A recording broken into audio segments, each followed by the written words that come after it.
And I have two of the actors from the show. I have Jay Okerson, who's being amazingly quiet. You look like you're asleep. Jay doesn't wake up till 6 in the afternoon. I'll chime in, but you I'm can trying no to not come curse. in. No, come in.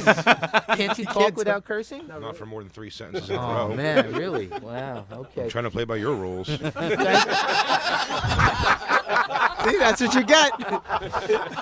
Don't push his button. Thank you, Jay. I'm trying to find a way to make fun of David for saying he got hipped to Grand Funk Railroad. Did you say that? In order for me to answer a question about antipathy, I would have to learn a new word. Yeah. Okay. So, playing my part. Thank you. And the part that Jay plays on the show is the part of Neil, the club manager. And Lynn Koplitz is here. Lynn plays the part of the manager, Dina. Hi. And the real manager, whose name is also Lynn, Right. is here, and that's Lynn Lendway. And Bob Held, who is co-manager and producer of the records, right? And the various producers and directors, Mark Affman. Is it Affman? That's correct. Mark Affman. Thank Your you. Honor. Mark Farrell and Andrew Gottlieb. Did I leave anybody out? I think I identified everybody. There's Mark Farner. Except for this lady over here. I don't even know. Oh, you're the ride. She's the Okay.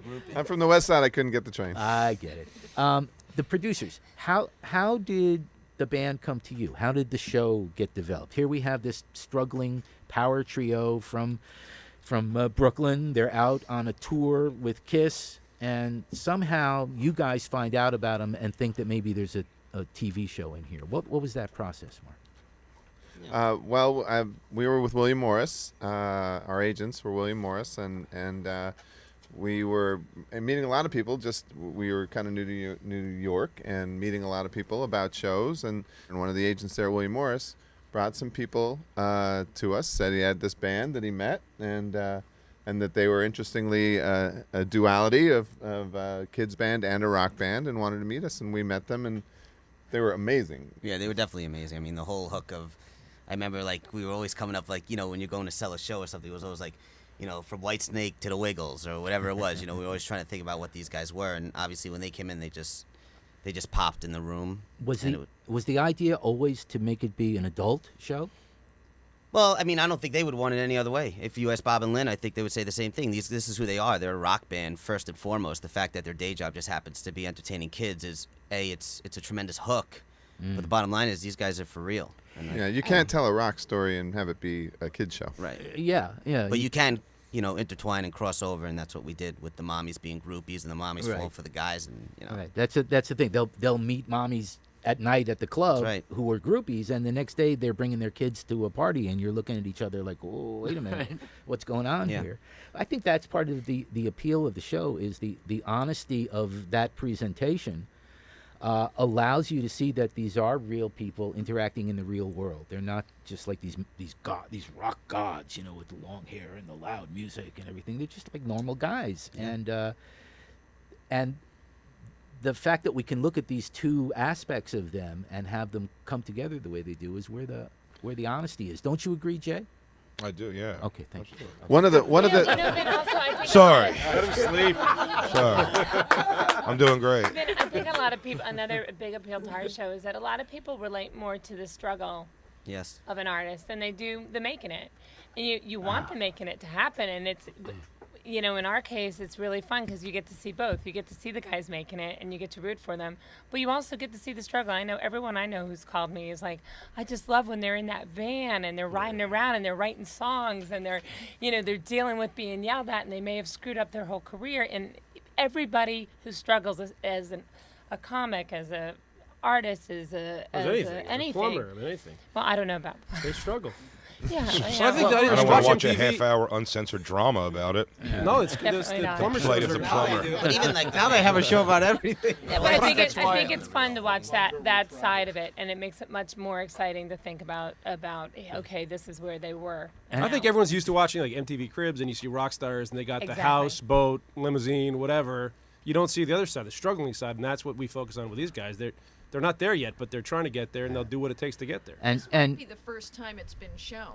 Like people, after they did the Kiss tour, everybody just thought they were famous and rich, and nobody really knows what goes into getting it. They don't know that the early shows are for free and that, they have to pay their bills, and they're traveling to Ohio and driving 9 hours each way and not getting any money for it. And all the fans think, well, they should be out here in a snowstorm because, they got booked, and there's not a lot that gives anybody the idea of what it really takes. And I think the big response that we've gotten is from people who are musicians or who were musicians or who know musicians and are finally actually seeing the other side. Yeah, they're hip to the show now. Oh, boy. Good callback. Nice. One of the things we didn't know about them the first time we met them is the amazing amount of food they eat.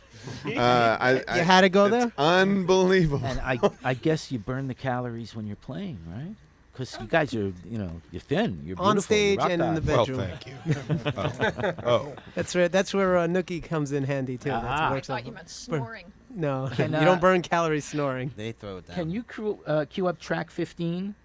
You're talking about writing songs in the van or in Central Park. One of the most touching scenes is features one of these rock gods who are your idols who comes into a scene, and in this case it's Dee Snider. Dee Snider. Set it up. Paulie's in Central Park and he's trying to write a song, and he's looking for a rhyme. He's got avalanche in the lyric, but he can't figure out what to rhyme with avalanche. So he calls up David and says, I got to rhyme with avalanche. David said, I can't talk to you now. I'm doing something. Hangs up, and suddenly he hears the rhyme. And he looks over, and the person who has given him the rhyme is Dee Snider.